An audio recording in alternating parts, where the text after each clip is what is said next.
성경 말씀 봉독하겠습니다.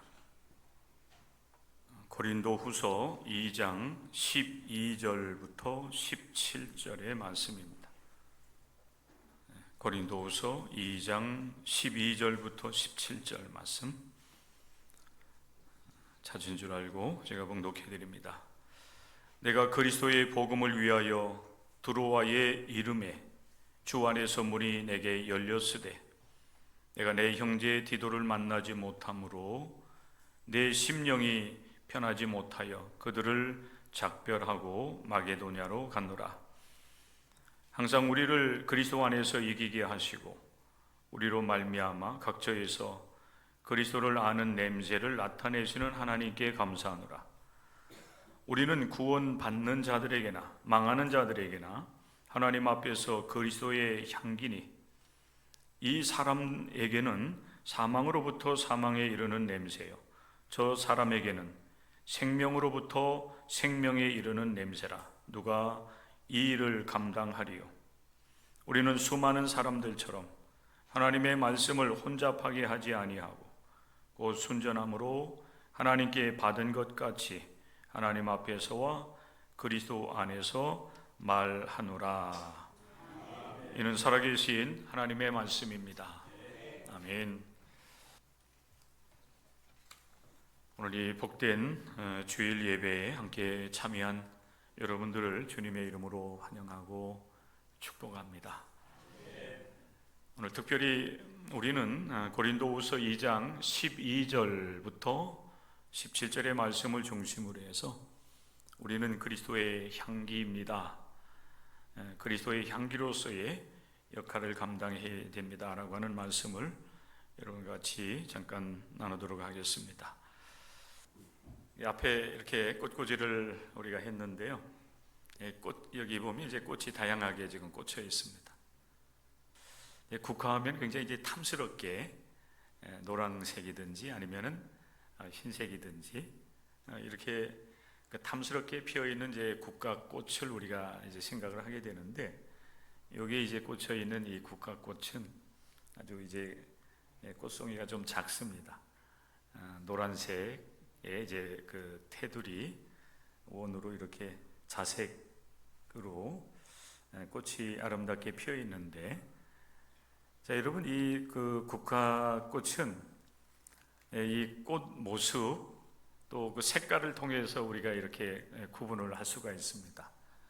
근데 또 한 가지 우리가 이 앞에 이제 이런 그 꽃과 같이 이렇게 피어 있는 꽃들을 볼 때에 이 꽃의 향기죠. 향기를 통해서 우리는 그 꽃을 우리가 또한 구별할 수도 있습니다. 꽃마다 각기 다양한 이제 독특한 이제 자기의 그 향이 있기 때문에, 향기가 있기 때문에 그런 것입니다. 향기라고 하는 것은 사실 우리의 눈에 보이지 않아요. 그렇지만은 그 향기는 그 꽃을 대변하는 그런 역할을 합니다. 우리나라 사람들이 커피를 굉장히 좋아하지요. 그러다 보니까 어느 순간부터인가 우리나라에 커피를 판매하는 그런 가게들이 전국 사방에 이제 커피점들이 많이 이제 들어서 있습니다.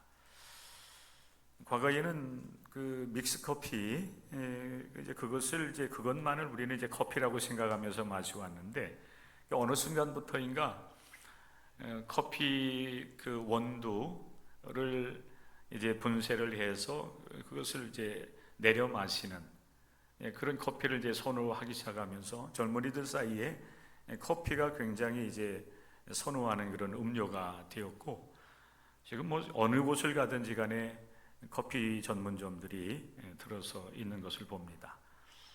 커피를 볶을 때도 굉장히 향기가 좋지만은 그 볶은 커피를 이제 분쇄를 하게 되면은 그 속에 있는 그 향기가 이제 바깥으로 이제 나면서 정말 그 향기로운 그 향기를 내는 것을 우리는 볼 수가 있습니다. 오늘 여러분 이 본문의 말씀에 보면은 그 사도 바울은 하나님께서 자기 자신을 그리스도의 향기로 그리스도를 나타내는 냄새로 나를 택하셨고, 그래서 나는 그리스도의 향기를 나타내는 그런 사명을 가지고 있다라고 고백하고 있는 말씀을 우리가 말씀을 보게 됩니다. 그리스도의 향기로서 나를 부르셨고, 그 향기를 나타내는 사명자로서 나를 불러 세워주셨다고 하는 그 신앙적 고백이 되는 것입니다. 그래서 오늘 저는 여러분과 같이 우리는 그리스도의 향기입니다, 이 고백, 그리고 이 고백을 이루어드리는 삶을 살아가기 위해서 우리는 어떻게 그 사명을 감당해야 될 것인가에 대해서 여러분과 같이 잠깐 말씀을 나누고자 합니다. 잘 아는 것처럼 여러분, 사도 바울은 처음에는 예수 그리스도를 믿고 고백하며 예수 그리스도를 위해서 또 예수 그리스도를 전하는 그런 사람은 아니었습니다. 오히려 그 정반대편에 서 있었던 그 삶을 살아가고 있었습니다. 예수님을 구세주로 영접하기는커녕 오히려 예수 그리스도를 믿고 고백하는 기독교인들을 핍박하는 그런 위치에 서 있었습니다. 예수님을 만날 때도 마찬가지였죠.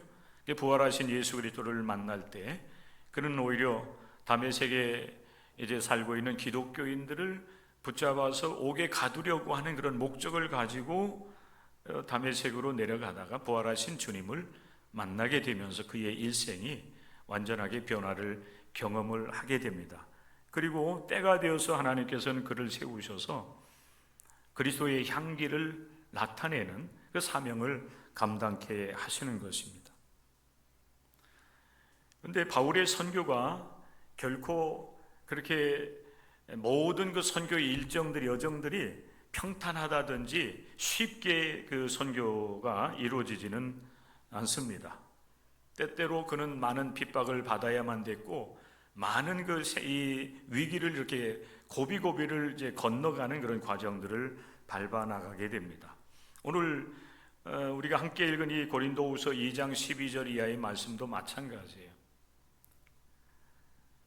그가 드로아에 이르렀을 때에 하나님께서 드로아에서 복음을 전할 수 있는 그 복음의 문을 활짝 열어놓으셨어요. 그런데 안타깝게도 드로아에서 만나기로 했던 디도, 복음의 동역자였던 디도가 약속 시간을 지키지 못하게 되는 상황이 벌어지게 됩니다. 원인은 우리는 정확히는 알 수는 없어요.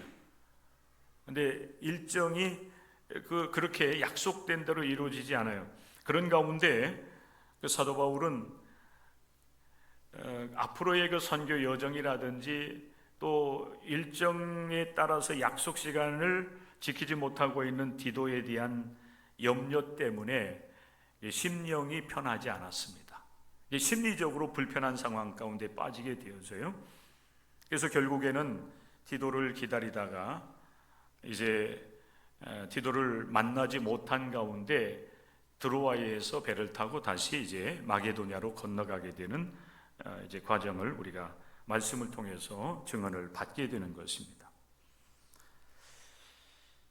사도 바울의 이런 그 신앙적인 여정을 우리가 이렇게 살펴보게 될 때에 바울이 참으로 그 하나님의 그 사람이라고 하는 것을 우리가 다시 한번 우리가 깨닫게 되는데, 이런 그 어려운 그런 상황 속, 특별히 심리적으로 불안하고 안정되지 못한 가운데서도 그는 오직 예수 그리스도의 복음을 전하는 일을 위해서 기다리던 디도를 만나지 못한 가운데 마게도냐로 건너가고, 그리고 선교의 여정을 지속해 나가는 그런 모습 속에서 사도 바울의 그 하나님을 향한 그 신실한 믿음 우리가 발견하게 되는 것입니다.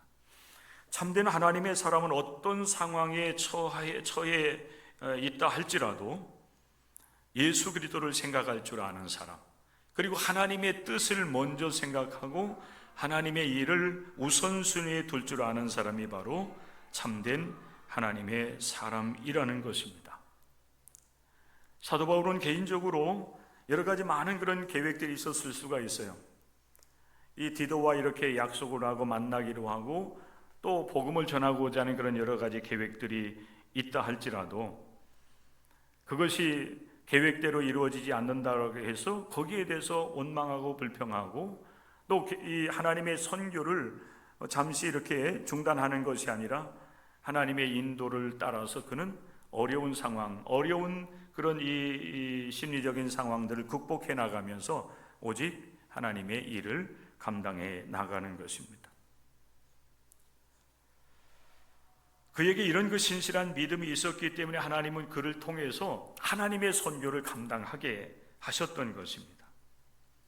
성령께 이제 귀를 기울이고 또 성령의 인도하심에 순종할 수 있는 그 신실한 믿음, 그 믿음을 우리 하나님께서 보시고 그를 통해서 이제 복음을 세계화하는 일에 하나님 앞에 쓰임받는 일꾼이 되게 하셨다는 것입니다. 마게도냐로 건너갈 때에 비록 바울은 심리적으로는 불안했지만은 그러나 여전히 그는 하나님을 여러분 믿고 의지하면서 마게도냐로 건너가고 있습니다. 이것이 사도 바울에게 있었던 그 신실한 믿음이에요. 우리가 함께 본문으로 삼은 말씀에 보면 특별히 14절의 말씀에 보면 사도 바울은 이렇게 믿음으로 고백하고 있습니다. 이것이 사실은 사도 바울의 믿음이에요. 하나님은 항상 내 곁에 계시고 항상 일하신다고 하는 믿음이었습니다. 자신들의 계획대로 모든 일들이 다 이루어져 가고 있지는 아니하지만 그러나 하나님은 항상 내 곁에 계시고 항상 일하신다라고 하는 믿음. 그리고 마게도냐로 건너가서 선교 사역을 감당할 때에도 항상 하나님께서 우리를 그리스도 안에서 이기게 하실 것이라고 하는 믿음. 그리고 우리로 말미암아 각 처에서 그리스도 예수를 아는 냄새를 나타내실 것이라고 하는 그 믿음, 이 믿음을 가지고 사도 바울은 마게도냐로 건너가고 있는 것입니다. 바울의 그 심령 속에는 자신들의 계획대로 모든 일들이 이루어지지 않지만 그러나 하나님은 항상 나와 함께 계셔서 나를 통해서 일하시고 우리를 통해서 일하실 것이다. 특별히 내 선교적 이 여정을 통해서 그리스도를 나타내는 그리스도의 향기를 나타내는 그 사명을 감당하게 하실 것이다. 나는 이를 위해서 부름받았다고 하는 그런 확실한 믿음이 사도 바울에게 있었던 것입니다. 그 믿음이 그를 성공적인 선교사로서 이끌어 가게 되었다라고 하는 사실이에요. 오늘 이 시간 저는 여러분과 같이 이 말씀을 중심으로 해서 우리도 예수 그리스도의 향기로 부름을 받았습니다라고 하는 말씀을 나눌 때에 여러분에게도 바울이 고백했던 이 믿음의 고백, 신실하신 하나님, 항상 우리와 함께 계시며 이기게 하시고 우리를 통해서 하나님의 뜻을 성취해 나가시는 하나님이심을 고백하면서 오늘 예배하며 그리고 예배를 통해서 여러분 자신에게 맡겨진 복음의 사명들을 감당해 나가고자 결단하고 또 한 주간 동안 또 이 좋은 계절 한 영혼의 구원을 위해서 최선을 다해 나아가는 우리 모든 교회와 성도들 될 수 있기를 주님의 이름으로 간절히 부탁을 드립니다. 나는 예수 그리스도의 향기입니다 하는 겁니다. 이 고백이 여러분의 고백이 될 수 있기를 바랍니다. 한번 해볼까요? 나는 예수 그리스도의 향기입니다. 나는 예수 그리스도의 향기, 예수님을 나타내는 사람으로서 나에게 부름을 받았다라고 하는 거예요. 비록 여러분 향기는 보이지 않아요, 그렇죠? 눈에 보이지 아니하지만은 그러나 그 향기는 여러분 그 꽃을 대변한다든지 그 어떤 그 이 사물을 대변하는 그런 역할을 하는 거예요. 아름다운 국화꽃이 피면은 이 주변에 이제 향기를 풍기게 될 때에 지나가던 여러분 사람들이 그 향기를 맡으면서 이 집 주변에 국화꽃이 피었나 보다라고 하면서 두리번거리면서 여러분 국화꽃을 찾는 거 아니겠어요? 마찬가지인 겁니다. 우리가 예수 그리스도의 사람으로 온전하게 변화를 받고 그리고 예수 그리스도의 향기를 품은 참된 기독교인이 된다라고 한다면 오늘 이 시대에 우리를 통해서 우리 하나님께서는 생명을 살리는 역할들을 능히 감당할 수 있도록 역사하실 줄로 믿습니다. 사도 바울은 자기 자신을 그리스도의 향기로 부르셨다라고 하는 사실을 고백하면서 우리 하나님께서 나를 통해서 이루실 역사에 대해서 여기 15절 16절의 말씀을 통해서 그는 이렇게 말씀을 하고 있습니다. 여러분 같이 한번 보셨으면 좋겠어요. 우리는 구원받는 자들에게나 망하는 자들에게나 하나님 앞에서 그리스도의 향기니 이 사람에게는 사망으로부터 사망에 이르는 냄새요 저 사람에게는 생명으로부터 생명에 이르는 냄새라. 누가 이 일을 감당하리요? 그리스도의 향기로 부름받은 나를 통해서 우리 하나님께서는 구원받는 자들에게, 그리고 그 복음을 받아들이는 자들에게는 생명을 살리는 역할을 나로 하여금 감당하게 하실 것이라고 하는 거예요. 이 복음의 사명이 여기에 있는 거예요. 그리고 오늘 이 시대에 교회의 사명이 여기에 있고, 그리고 구원받은 우리 성도들에게 맡겨진 사명이 여기에 있는 것입니다. 예수님은 마지막 순간에 우리에게 위대한 사명을 맡겨주셨어요. 너희는 모든 민족을 제자로 삼으라고 하는 것입니다. 이건 복음을 통해서 영혼을 살리는 사명들을 감당하라고 그 제자들에게 그 복음을 위임을 해주신 것입니다. 사도 바울은 비록 뒤늦게 예수님을 만나고 예수님을 여러분 영접하게 되었지만은 그도 또한 동일하게 복음을 통해서 내게 주어진 사명은 복음을 드러내는 것, 그리스도의 향기로서의 사명을 감당하는 것이 나를 부르신 하나님의 뜻이라고 그는 믿고 그 사명을 감당해 나간 것입니다. 그래서 그의 인생 전체를 주님 앞에 드리면서 복음을 들고서 유럽으로 그리고 아시아를 돌아다니면서 그 사명을 감당하게 되었을 때에 복음이 세계화되는 역사가 일어나게 된 줄로 믿습니다. 먼저 믿는 우리에게도 이 복음의 사명이 맡겨졌다고 하는 사실을 기억할 수 있기를 바랍니다.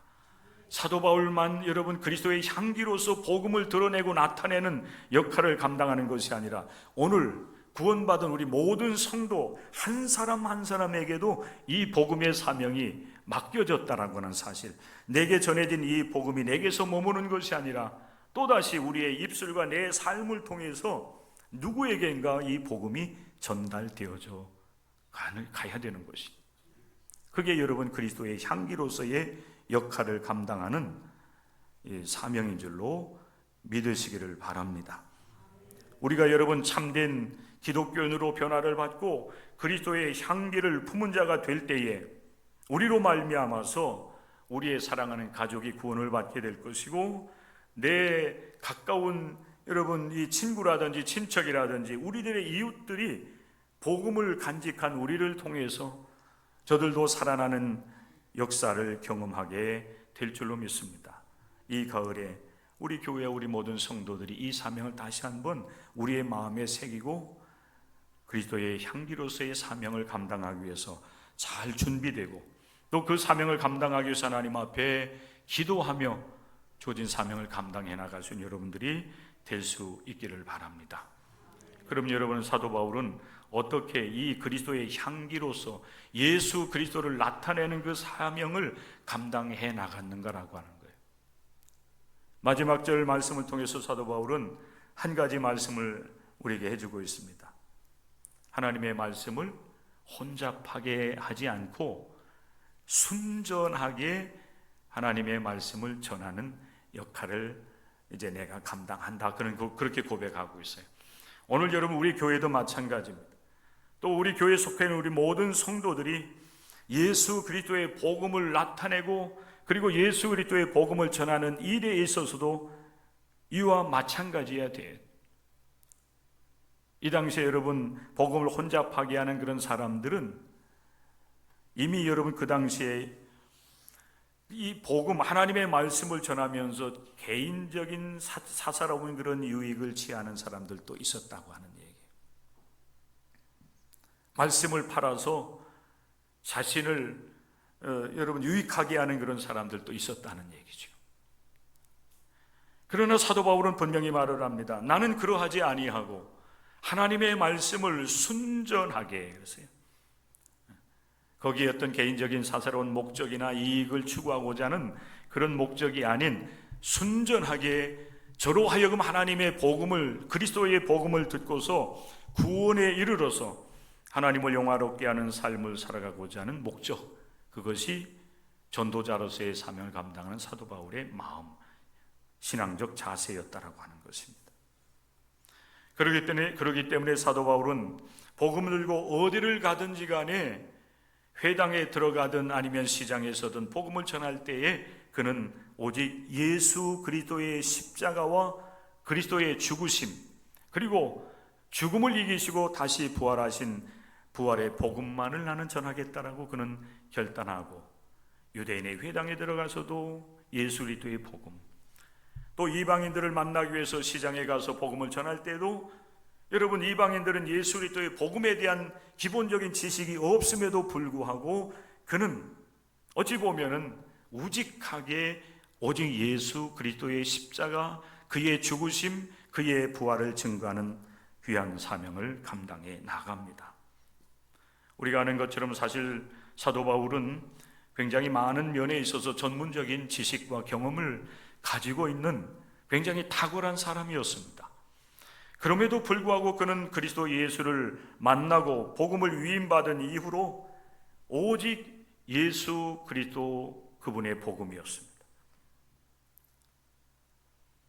그가 가지고 있었던 어떤 철학적 지식이라든지, 그가 가지고 있었던 많은 다양한 그런 경험이라든지 이런 것으로 복음을 희석시키지 않았어요. 오직 예수 그리스도를 믿음으로 죄사함 받고, 예수 그리스도를 믿음으로 구원에 이르고, 오직 예수 그리스도를 믿음으로 영생을 얻는다, 천국을 소유한다고 하는 그 복음을 그는 순전하게 전하는 사명을 감당합니다. 우리가 함께 교도할 때도 이 말씀을 여러분 우리가 읽었지만은, 사도 바울의 그 복음의 핵심을 얘기할 때 이 로마서 1장의 말씀을 보면 우리가 알 수가 있는데, 그는 이렇게 고백을 하고 있습니다. 나는 복음을 부끄러워하지 아니하노니 이 복음은 모든 믿는 자에게 구원을 주시는 하나님의 능력이 됨이라 그랬어요. 복음을 부끄러워하지 않는다. 유대인이나 여러분 헬라인들은 바울이 전하는 그 십자가의 복음에 대해서 그것은 어리석다 말하기도 해요. 그것은 참으로 무능력한 것이다, 그렇게 비난을 하기도 하지만은, 그러나 바울은 그리스도 예수 안에서 구원의 은총을 경험하고 난 이후에 그들이 어떤 비난을 하고 어떤 조롱을 하든지 간에 개의치 아니하고, 오직 하나님은 예수님을 통해서 우리를 구원하시기를 기뻐하셨다. 그런데 예수께서 우리를 구원하시기 위해서 예수님은 이 세상에 인간의 몸을 입고 오셔서 우리의 죄를 대속하시기 위해서 십자가에서 고난과 죽으심을 당하시고 피 흘려 주셔서 우리를 대속하셨다. 그분은 죽으셨을 뿐만 아니라 다시 하나님의 능력 가운데 다시 살아나셔서 우리의 구세주가 되셨다라고 하는 이 복음을 담대하게 순전하게 전하는 사명을 감당함으로 많은 사람들에게 여러분 구원의 길을 준 것입니다. 사도행전 16장 31절 말씀, 주 예수를 믿으라, 그리하면 너와 네 집이 구원을 받으리라고 그는 선포합니다. 에베소서 1장 7절의 말씀, 우리는 그리스도 안에서 그의 은혜의 풍성함을 따라 그의 피로 말미암아 속량 고취의 사함을 받았느니라. 여러분, 복음은 아주 단순합니다. 복잡하지 않습니다. 혼잡하지 않아요. 오직 예수 그리스도를 전하는 것입니다. 예수 그리스도를 통한 구원의 이야기를 우리가 전하는 거예요. 여기에 구원이 있기 때문에, 그 십자가의 구원의 능력이 있기 때문에 사도 바울은 오직 예수 그리스도, 그분의 십자가, 나를 위해서 그분이 죽으시고 나를 위해서 그분이 다시 살아나셨음을 증언하면서 그에게 맡겨진 복음의 사명들을 감당해 나간 것입니다. 사랑하는 성도 여러분, 우리가 전도 대상자를 작정하고 우리의 마음에 품고 기도하면서 우리가 해야 될 일은 바울과 같이 예수님을 나타내는 것입니다. 물론 예수님을 나타내는 일들은 말씀을 통해서 우리가 예수 그리스도의 복음을 전하는 것만은 아니겠죠. 그러나 가장 기본은 예수 그리스도의 십자가의 복음을 전하는 것입니다. 여러분들이 이 가을, 여러분 이 사명을 충성되이 감당해 나가는 저와 여러분들이 될 수 있기를 바랍니다. 이를 위해서 여러분 기도하시고 성령의 권능을 힘입고 이 복음을 전하는 일에 귀하게 쓰임받는 여러분들이 다 될 수 있기를 주님의 이름으로 간절히 축복합니다. 그리고 여러분, 사도 바울은 말씀, 복음을 통해서 예수님의 향기를 나타냈을 뿐만 아니라 그의 변화된 삶을 통해서 예수님을 나타내고 있습니다. 바울의 극적인 변화와 그리고 그가 이제 예수님을 구세주라고 전하는 전도자로서 나서는 그런 일들, 사실 여러분 유대인들은 다 목격을 했습니다. 예수를 빗박하는 자리에서 오히려 예수를 그리스도라고 전하는 바울의 그 모습 속에서 저가 어떤 이 삶의 변화가 그에게 임하였는지를 유대인들은 다 알 수가 있었어요. 그렇기 때문에 바울이 예수를 그리스도라고 전하는 이 전도자로서의 삶을 살아가는 모습을 보면서 그들은 바울을 쫓아다니면서도 핍박을 할 수밖에 없었던 거예요. 그들과 같은 그런 여러분 삶을 살아가던 사도 바울이 오히려 예수를 그리스도라고 전하는 사람이 되었으니 유대인들에게 있어서는 사도 바울이 눈에 가시와 같은 존재가 될 수밖에 없었어요. 그럼에도 불구하고 분명한 한 가지 사실은 그는 예수 안에서 그의 삶이 완전히 바뀌어졌다는 겁니다. 우리는 변화라고 얘기를 해요. 오늘 이 시대 우리 기독교회가 다시 복음의 능력을 회복하고 이 복음을 전함으로 많은 영혼을 구원하며 이 땅 위에 하나님의 나라를 이루어 나아가는 사명을 감당하려고 하면 먼저 믿는 우리 기독교인들이 변화되어야 돼요. 그 변화가 일어나지 않는다고 하면 복음의 능력이 나타날 길이 없어요. 우리 교회에서는 사실 오늘 저 광화문 광장에서 기독교인들이 대대적으로 모이는 그 사실에 대해서 광고를 하지 않았습니다. 그 이유 중에 하나가 여러분은 오늘날 이 한국 교회가 다시 영적인 능력을 회복하고 이 사회를 변화시켜 나가고 이끌어 나가는 역할을 감당해 나가려고 하면 한국 교회가 다시 변화가 돼야 돼요. 이 모습 이대로 가지고는 여러분 이 시대를 이끌어 나갈 수 있는 능력 있는 교회로서의 사명을 감당할 길이 없어요. 거기에 여러분 200만 명이 모이고 또 뭐 그 이상의 사람들이 모여서 외친다 할지라도 이 사회를 여러분 거룩하게 만들어 나갈 수 있겠는가? 한국 교회가 이렇게 여러분 하나님 앞에서 부끄러운 모습으로 서 있는데 우리가 거룩하지 않은데 어떻게 세상을 향해서 거룩하라고 외칠 수가 있겠는가? 오늘 여러분 종교개혁주의 아닙니까 여러분?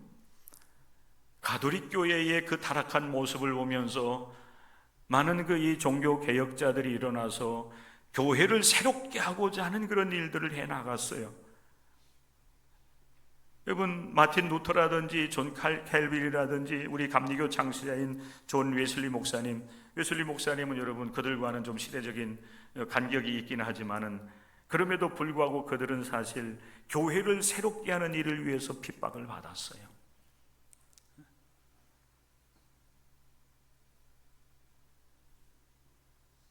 그리고 그들은 하나님 앞에서 부끄럽지 않은 그런 삶을 살아냈습니다. 거기에 여러분 능력이 있는 거예요. 오늘 이 시대에 여러분 교회가 세상을 향해서 여러분 예수 그리스도를 믿으면 구원받습니다.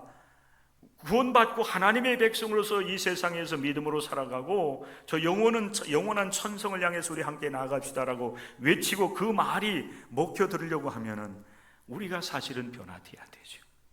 오늘 이 시대 여러분 우리 교회가 이 마을과 이 지역사회를 향해서 그런 모습으로 우리가 변화되어져 나가야 돼요.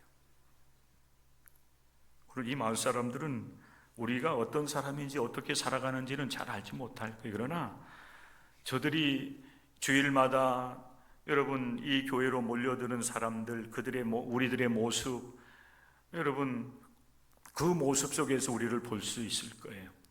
그리고 우리가 예배 마치고 돌아갈 때 또 우리가 이 세상 가운데서 살아가는 우리들의 삶의 모습을 보면서 우리가 정말 예수 안에서 거듭나고 변화되었는가, 정말 이 세상에 향기로운 향기와 같은 이 세상을 정말 감동시키고 변화시킬 만한 사람으로 우리가 변화받았는가,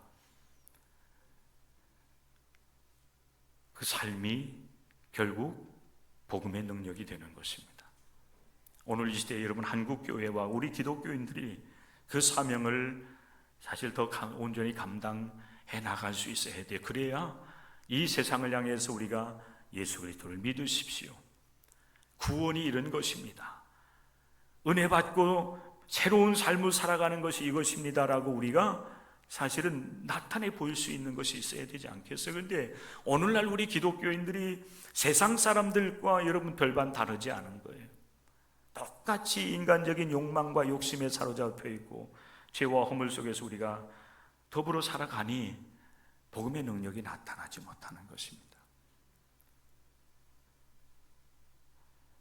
우리의 삶의 변화를 여러분 갈망하시고 예수 그리스도의 말씀을 통해서 여러분들이 정말 새롭게 하나님의 뜻을 따르고 하나님을 기쁘게 해드리는 신실한 기독교인이 되시길 바랍니다.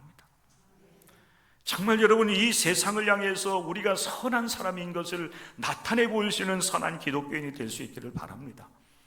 우리가 거룩하고 그리고 세상을 향해서 정말 우리의 거룩함을 드러낼 수 있는 참된 기독교인들이 될 수 있기를 바랍니다. 인간의 욕심과 욕망을 내려놓고 때로는 우리가 좀 가난하다 할지라도 하나님 앞에서 부끄럽지 않은 그런 기독교인들 될 때에 하나님이 우리를 기뻐하시고 그리고 우리를 통해서 많은 영혼들이 복음으로 나오게 되는 놀라운 역사들이 일어나게 될 줄로 믿습니다. 오늘부터 우리는 이 삶을 살아가기를 결단하며 하나님 앞에서 믿음으로 새롭게 세워지는 은혜가 여러분들 가운데 임하기를 주님의 이름으로 간절히 축원합니다. 우리의 마음속에 품은 한 영혼, 그들을 위해서 우리는 기도하고 그리고 그들에게 우리는 예수님을 나타내는 예수님의 향기가 돼야 됩니다. 그렇게 여러분들이 소망하며 그 사명을 감당하기를 원할 때 사도 바울을 통해서 놀랍게 일하시고 역사하시며 결실을 거두게 하신 우리 하나님, 오늘 이 시대의 우리 교회와 여러분 한 사람 한 사람을 통해서 또한 그런 놀라운 일들을 이루시고 우리 하나님 역사하셔서 영광을 받아 주실 줄로 믿습니다. 기도하며 이 사명을 감당해 나가는 여러분들이 다 될 수 있기를 주님의 이름으로 간절히 축원합니다.